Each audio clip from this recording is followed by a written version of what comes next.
The Early Weigh-In podcast is back. We're staying in the Midwest. This Saturday, we head to Des Moines, Iowa. Just a 12-fight card. Bantamweight's headline between Corey Sandhagen and Davidson Figueiredo. A solid co-main event between RDR, Renee DeRitter, and Bo Nickel, man. Killer fight card from top to bottom. Excited to get into it with you. As always, want to recap last week. Hit the only underdog, I believe, that cashed last week in Abus Magomedov at plus 125. We took some shots on Giga and doesn't go the distance, didn't come through there. And then under 1.5 rounds was my biggest bet in the Anthony Smith and Ming Yang Zhang fight. I told you I thought that probably should have been close to honestly, minus 350. I thought it was close to a 75% implied odds. Should have hit it more, played out exactly how I thought. And then, man, going into the main event, I was down very small, and my shot on Ian Gary that I last minute played, trusted my gut, ended up let me profit 0.84 units of the night. I think dude's an elite fighter, and outside of the little laps in the 5th round, I think he showed it, man. So happy to profit a little bit and toss it over to you. One I know gonna forget about. Yeah, absolutely. Man, dude, I'm still looking for my spot to fade Ian Gary. I know you're right. He did end up getting it, but damn, dude, I'm ready to fade him. He is a whole lot better than I thought he was coming into the UFC, though. Yeah, looking at my card, man, the old reverse sweep. Took 4 essentially dog shots for my straight picks. I was on Anthony Smith for a little under a unit.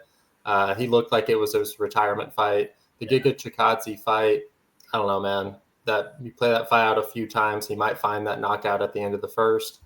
Cameron Simon looking great until he wasn't. Malcolm Wellmaker really knows how to sit on that shot, wait for his opportunity, and he definitely made an impact there. And then Roberto Romero versus Timothy Kwamba. Maybe a little bit early stoppage, but I'm not sure it would have changed the outcome of that fight. I took 2 1.5 units shots on both of those dogs. And then Chikadze by TKO, I had 0.7 units on. Again, that hits, night changes, but is what it is. Took my lottery ticket shot on Vienna, wins round 1. You knew it was over after that first takedown, man. Right. It was tough. Plus 3,200, and it looked it. And then fight doesn't go the distance. Almost a hedge a little bit, because I thought Onama, if he did get that top control, he could have finished it. But rode out the rounds and did what he needed to do to get the win. Minus 7.5 units. Certainly one that I am happy to forget about as soon as possible. So moving into this card, we start in the flyweight division where we have Juliana Miller taking on Ivana Petrovic. Man, I've seen a lot of love for Juliana Miller this week, and I am just not interested in playing her, man. She doesn't have much experience. She's a little raw and has really just gotten this far in the UFC for being, having that dog in her. Unfortunately, I think she's running into somebody in Ivana Petrovic who's just a little bit more physical than she is, and I'm worried that she's going to be physically outmatched in this fight. I think Ivana Petrovic is going to control where the fight takes place, and I do think that she's going to be able to stay safe enough to win a 15-minute decision here. So give me Ivana Petrovic. I'm not interested in touching this from a money lines perspective at all, though. No interest from me either. But if I were to click aside, it would have to be Juliana Miller just because it's low level. She's a big underdog here, and with the time off she's had and her inexperience, there's room for improvements there. But I do know the layoff's been dealing with multiple injuries, a couple surgeries, things you don't really like to see. I think she's kind of slow, just kind of dangly, slow, plodding, and kind of just, like you said, the pace, the pressure, the dog in her is kind of how she's won. And I don't think she's going to be able to outdog Petrovic, who I think is going to be a lot stronger in the grappling transitions and a lot better on the feet. So I told you, man, hard to take much from me who bet Broken Walker, but I'm not much of a Juliana Miller person. So I like Ivana Petrovic as well. Taking a step all the way up to the men's heavyweight, we got Dontel Mays taking on Thomas Peterson. Honestly, man, never in a million years am I laying minus 250 on Peterson. He's a pretty one-dimensional guy. He has to get on top typically to really have success on the feet. I think he's outclassed by Mays, and I don't think Mays is very good either.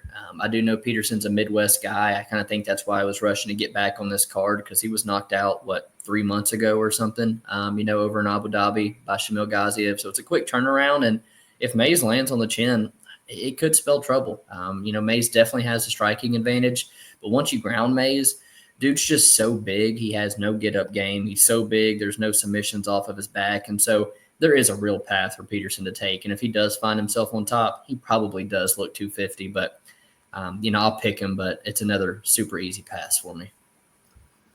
Yeah, I tend to agree with everything that you said. I think that it is more likely that Peterson does find his way on top and he does get those takedowns, but sometimes he telegraphs those entries a little bit. And I could see Dontel Mays, he at least throws out some up the middle strikes that I think could really catch Peterson if he's not careful.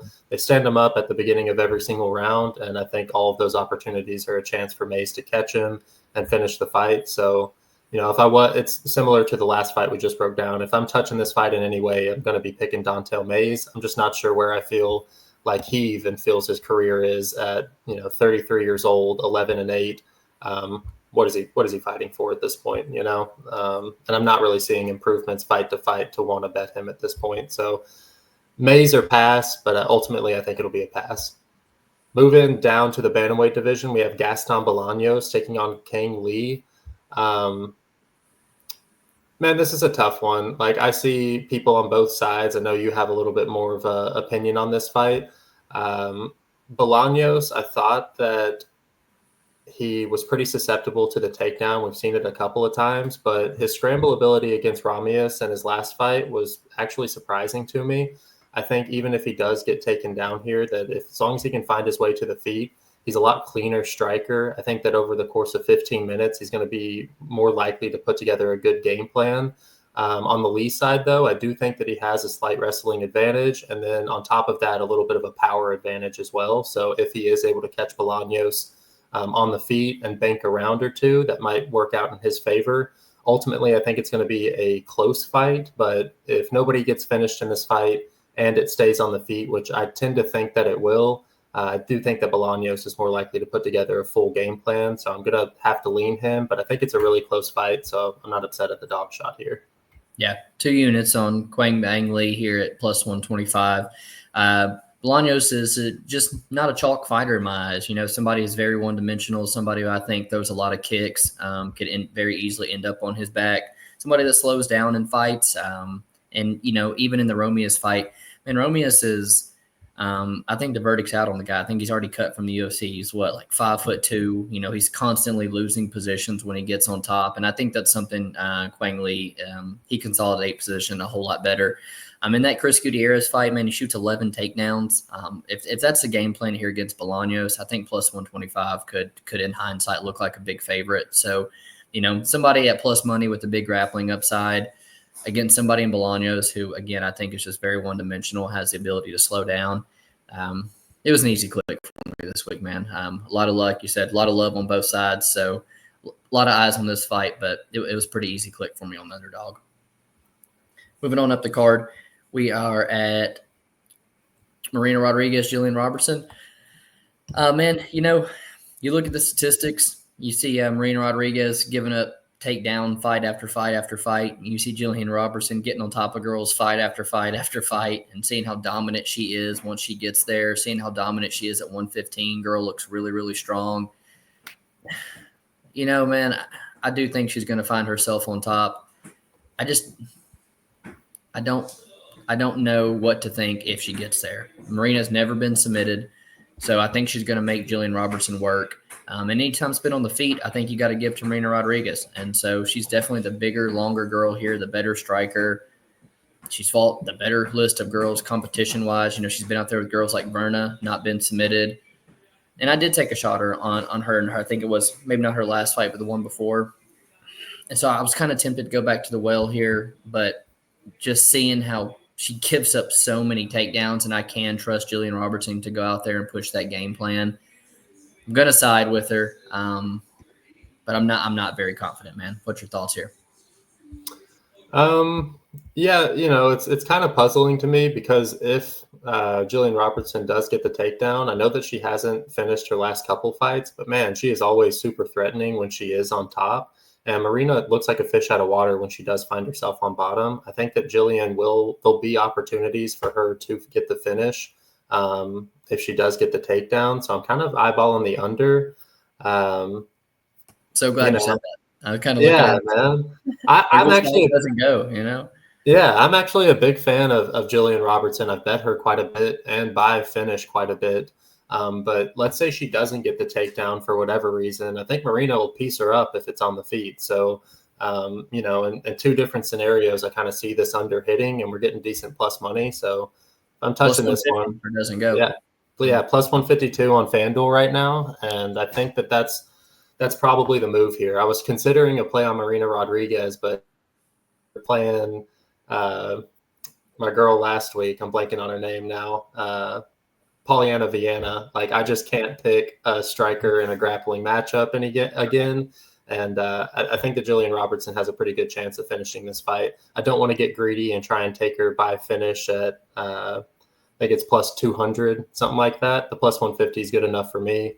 So yeah, give me Jillian Robertson, give me her inside the distance, and I think I'll be happy with that. However that plays out. Moving up to the middleweight division, we have Azamat Bokayev taking on Ryan Loder.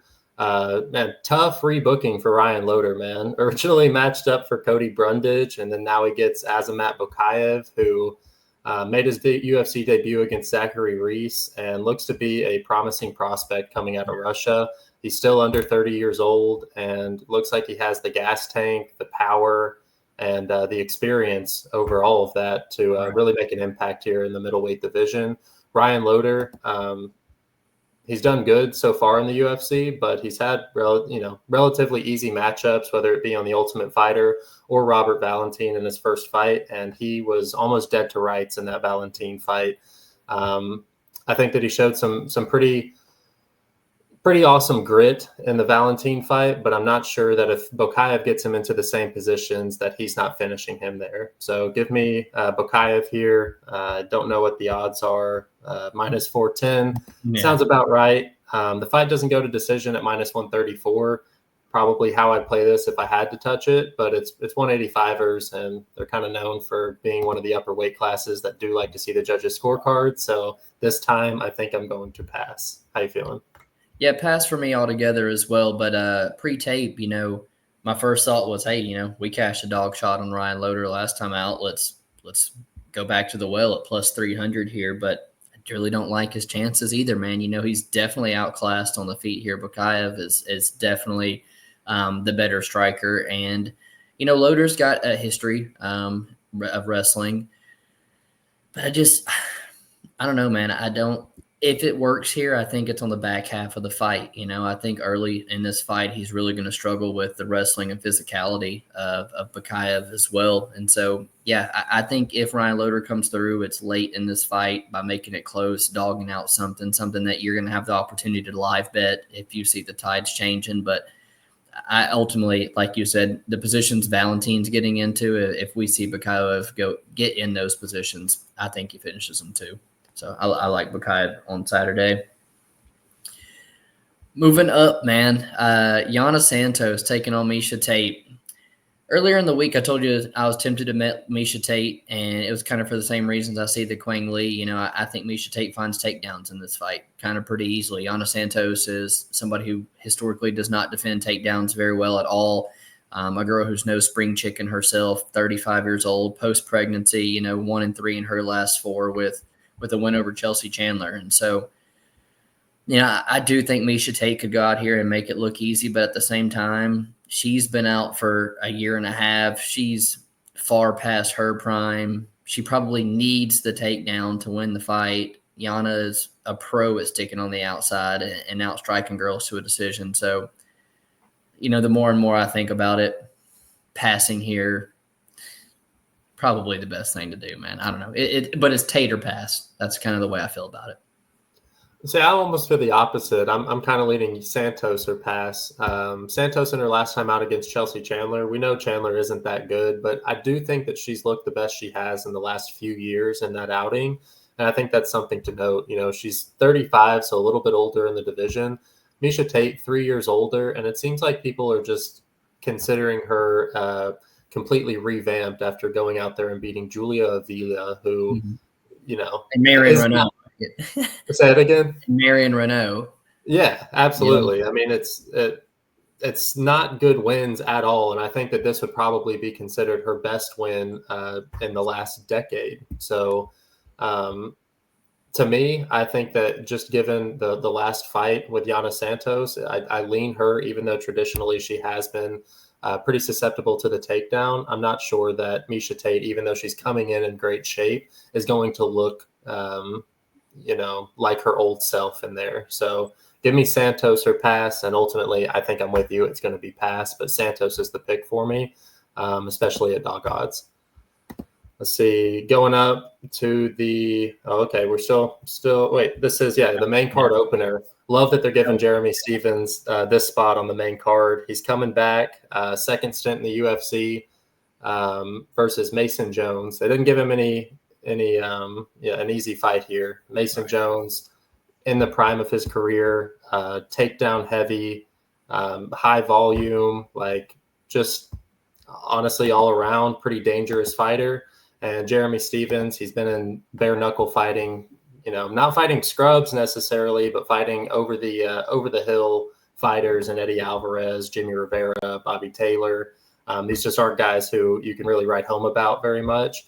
I will say, looking at his last few fights in MMA, they've been against top guys, so it's really hard to knock him too much.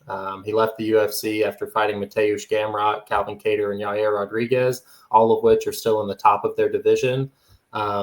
This, in a weird way, is kind of a step down from his last few MMA fights, but I do think that he is over the hill. I love that they're giving him another chance. I just wish it was against somebody who he has a little bit better chance of beating. I don't think it's going to be Mason Jones, and I think that he's the rightful favorite, even though the line where it sits right now is tempting, right? I almost want Jeremy Stevens to win so badly that plus 425 looks good, but I do think that it would be a bad move to try and lay your good hard-earned money on Jeremy Stevens in 2025.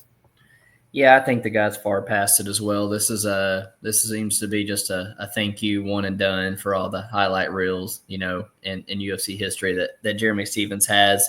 I think he's clearly past it as well. And, at his age, having success over in bare knuckle boxing and stuff, this guy's not in the gym brushing up the grappling on a daily basis, and I think that's a real path to victory that Mason Jones could come in here and take. And even shots on the feet, I'm worried how Stevens is going to react at this point in his career. So, my first thought was for a fight that I expect to be probably absolute violence from the start, under 1.5 at plus 150, was even plus 180 at one point, super tempting. I ultimately decided I got fight doesn't go the distance at minus 135, minus 134 on FanDuel. And I think that's a steal. It could be one of those fights where it does go the distance, but if it does, man, it's going to be an absolute barn burner. It's going to be an all-out classic. And that's what I expect from these guys. I expect them to meet in the middle and for a finish to happen probably in the first 7.5 minutes. And if I had to pick how, I think Mason Jones is going to take him down and submit him. Moving up the card, man, Cameron Smotherman taking on Sirhay City. It's one of the more debated fights on the week. I've seen a lot of people on the love for City, and I kind of get it. He's the more versatile striker, I guess you can say. Yeah, throws a little bit more kicks. He looks fast, but I think there's ways to beat this guy, man. He can be taken down. I think he slows down. We've seen boxing of guys like Armfield and Tavares really get on the inside and cause him trouble. You got a pay-per-view in Montreal last week. They had him on a pay-per-view in Canada last time, and they're not putting him on the pay-per-view this card. I think this is one of their Canadian fighters they don't necessarily care about, and Smotherman's a guy who come in here and beat up on Jake Hadley, a big name in the UFC, someone that the UFC kind of really didn't like and was kind of trying to usher out, and you could argue this maybe even a step down from him. So, yeah, even though we've kind of missed the line a little bit, I still think plus money on Cameron Smotherman's side. So maybe me and you both by Saturday might find ourselves on him. Yeah, I honestly, I'm on the Smotherman side as well. I thought that there'd be a huge line over correction after he beat Jake Hadley, but it seems like, I'm not sure where he opened, but him being at plus money here seems like a gift considering City has, I would assume claim underperformed in his last two fights, arguably losing to Garrett Armfield. So not too many advantages that I see for the city side, and I feel like Smotherman coming into this one, you touched on it, a little bit of a step down, if anything. This is kind of like maybe his, a great follow-up fight for somebody like Jake Hadley that he was initially scheduled against. I think that this is a great follow-up fight for him to showcase that he belongs in this division, and it wasn't just a one-time thing. So Smotherman at plus 115 is probably the move, and it does look like that line's coming down, so maybe other people are seeing it similarly. I bet by the time that we finish this podcast, we'll both end up putting at least a unit on it.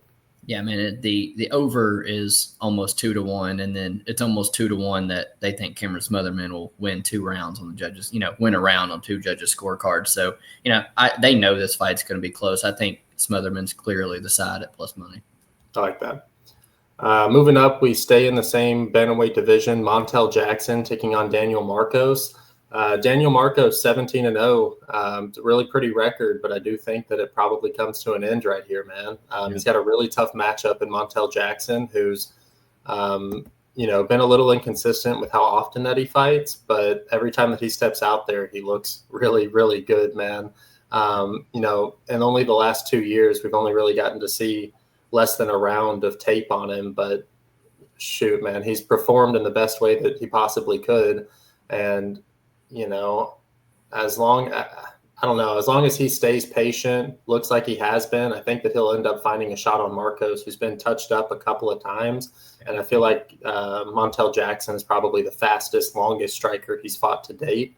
And I do think that he's probably the first guy to touch his chin. Being an undefeated fighter, I usually like to play their opponent. If I think that they're going to lose, I usually think they're going to lose by decision. But this is kind of a rare time where I think that he probably loses by finish. So Montel Jackson at minus 200, minus 210, I think it's a decent parlay piece. I kind of have a difficult time seeing how Daniel Marcos wins over the course of 15 minutes if Montel isn't able to finish him. So maybe you could talk some sense into me, because I'm really considering just putting him in a parlay or putting 2 units on him straight and just profiting a unit. What do you think? Yeah, I'm on the Montel Jackson side as well. I think the guy's got all the skills in the world. Huge for the bantamweight division. Carries a ton of power. Biggest, knock on him is the activity. That kind of hinders him. But also, it doesn't, it doesn't really take place in this fight. But he struggles against guys who grapple him and put up a high pace, and that's the exact opposite of Marcos. Marcos doesn't fight at a high pace, and he doesn't try to offensively grapple you at all. So I like the Jackson side. I do. If it goes to decision, I think Marcos could make it a bit competitive. He does strike good. He's real intentional with the shots, and he throws a lot of kicks. But ultimately, man, I think all the finishing upside and power in the pocket, a lot of things side with Montel Jackson. And, if you decide to parlay him or bet him straight, I think you're on the right side. Fight that I'm excited about, man, Ponzinibbio and D-Rod. In terms of money line side, man, I think it's one of the closer fights of the night. I truly do. If it goes to decision, I think there's if I didn't watch the fight and you said, hey, it went to decision, I'm probably going to tell you Ponzinibbio wins that at a good clip. I think the dude's activity, his work rate, his kicking game, he's the way better minute winner here to me. But if you ask me who I think finishes somebody here, I would probably tell you I think D-Rod touches the chin of Ponzinibbio majority of the time here. I think Ponzinibbio's durability is clearly slipping, getting hurt in the Morono fights, getting hurt in the Carlston Harris fights bad. I can't knock the guy's heart whatsoever, but in the pocket, the durability is clearly slipping. And that's one thing that D-Rod still has in the pocket. Dude still carries some power with his hands. And at plus 470 to fade the chin of Ponzinibbio at this stage, when guys like Alex Morono are putting you on skates, I'll take it, man. This is a highly debated fight. People on both sides all week, and it's sitting there to pick them. But I can get plus 470 when I don't think D-Rod fancies a good chance of winning a decision. I think if he doesn't get the knockout, I don't really like his chance of winning this fight that much. So I was happy to take a half unit shot plus 470. I think I talked you into it as well. Yeah, so I'm in on the knockout, but I'm also in on D-Rod straight. I mean, I think that he's throwing with way more volume compared to Santiago Ponzinibbio, and I'm not really sure that Ponzinibbio is going to be using that wrestling game plan to really take advantage of where Daniel Rodriguez lacks. So I think that Ponzinibbio, he's hittable. And then on top of that, if the fight stays standing, I think that D-Rod's going to be doing enough on the feet to get the nod on the judges' scorecards as well. So him just sitting at plus money is actually another spot that I'm looking to take and maybe double down on it with also having the TKO prop at plus 470. So man, I actually do like D-Rod here. I just wish that he wasn't 38 years old. Yeah. Thankfully, Ponzinibbio is also 38 years old. So, I might be doubling down on him by Saturday night. Moving up, we go to the co-main event. Renier de Ridder taking on Bo Nickel. Is this our first time seeing Bo Nickel not on a pay-per-view? It is. Yeah, it is our first 500. What was that? And not minus 500. Yeah, not minus 500. Even though realistically, I think that this is a matchup that he could really take advantage of. De Ridder he's had a good run since coming into the UFC. Gerald Meerschaert, Kevin Holland, those are both pretty good matchups for him in my eyes. But Bo Nickel is not somebody who's going to be letting him get to the ground. I think that if anybody winds up on top and it does end up on the mat, I do think that Bo Nickel will be on top. And I think that his movement, even though his last fight out wasn't that exciting, I think that it was good experience for him, and he showed pretty decent movement, at least some functional footwork, some decent striking, and I think that he could probably put together win 7, 8 out of 10 times here against Renier de Ridder. Honestly, it's tough for me to know how Bo Nickel is going to lose. I just don't see de Ridder being the guy who's going to bring that out of him. So I think Bo Nickel pulls this off. And I think he probably wins by decision. De Ridder slows down. Maybe he could find something late. But Bo Nickel is known to come out heavy at the very beginning. So if he does run straight through him, that surprise me. I'm on the Bo Nickel side here, and decent price tag for what we've been seeing for him. Yeah, man, when I first started taking a look at this fight, I was like, man, Renier de Ridder, with the experience that he has, with the grappling experience that he has, like, he's a high level grappler. I was like, I might consider taking the underdog shot here, man. I kind of started to watch some tape, want to watch the last couple fights, and I don't know, man. I find myself on the Bo Nickel side as well. I see real similarities to the Craig fight. Bo Nickel absolutely has the advantages on the feet. I think RDR is kind of like a Juliana Miller, just kind of dangly and slow. And I think Bo can beat him to the punch a lot, carries a whole lot more power. And just like the Craig fight, Bo showed, like you said, all those great things. But, man, what about fight IQ, man? Like, never gave Paul Craig a single second to win that fight, And for a guy with under 10 professional fights, that's maturity. That's things that you like to see. And while it might be boring, like, he went out there and put an absolute clinic on a guy. He didn't give, like I said, he didn't give the guy 1 second to win the fight. And I kind of could see the same thing here. Like, I don't think Renier de Ridder can outstrike Bo Nickel, and I don't think he can take Bo Nickel down. And so unless he winds up in some, I don't know, unless he grabs a leg or something off some meme scramble, I don't know how Renier wins this fight. And so I could see Bo Nickel by decision, like the Paul Craig fighter. I could see, like you said, him just steamrolling him and knocking him out on the feet. So I'm unsure how he gets it done, but ultimately I found myself on the Bo Nickel side, man. Pretty confident he gets it done too. Maybe a little nickel. I already got it typed up right here. Yes, Nickel Montel minus 110. I mean, that's an easy pull right there, dude. I don't hate it one bit, man. And last fight of the night, man, main event, Corey Sandhagen taking on Davison Figueiredo.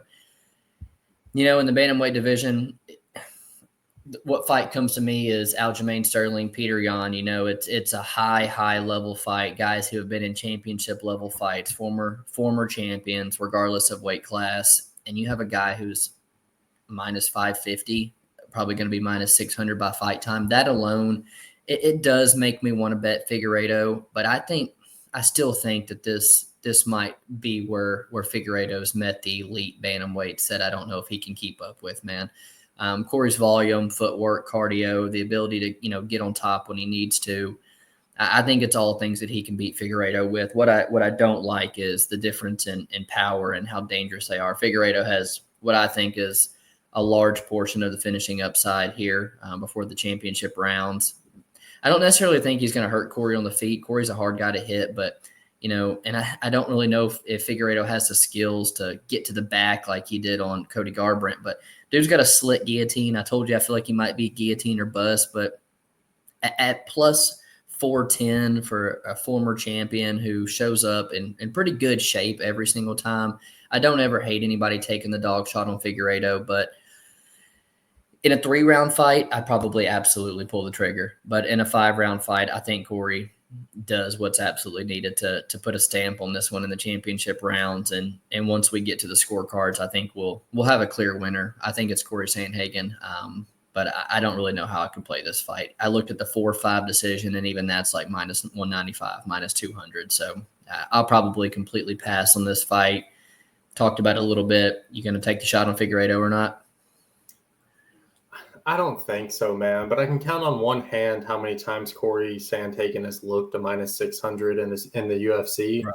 And it is tough whenever we're talking about this high level of a fight. Figueiredo's age is, obviously a little bit of a red flag, but up until his last fight, that's never really been a problem. And Peter Yan, if anything, is looking like the version of himself that everybody thought that he could have been 5 years ago, so it's hard to knock him there. I think that he could probably put together a win where he banks the first 3 rounds, and like you said, maybe starts to slow down in the 4th and 5th. But there's a world where he lands the harder shots, even if Sandhagen is keeping on the outside for the good portion of the fight.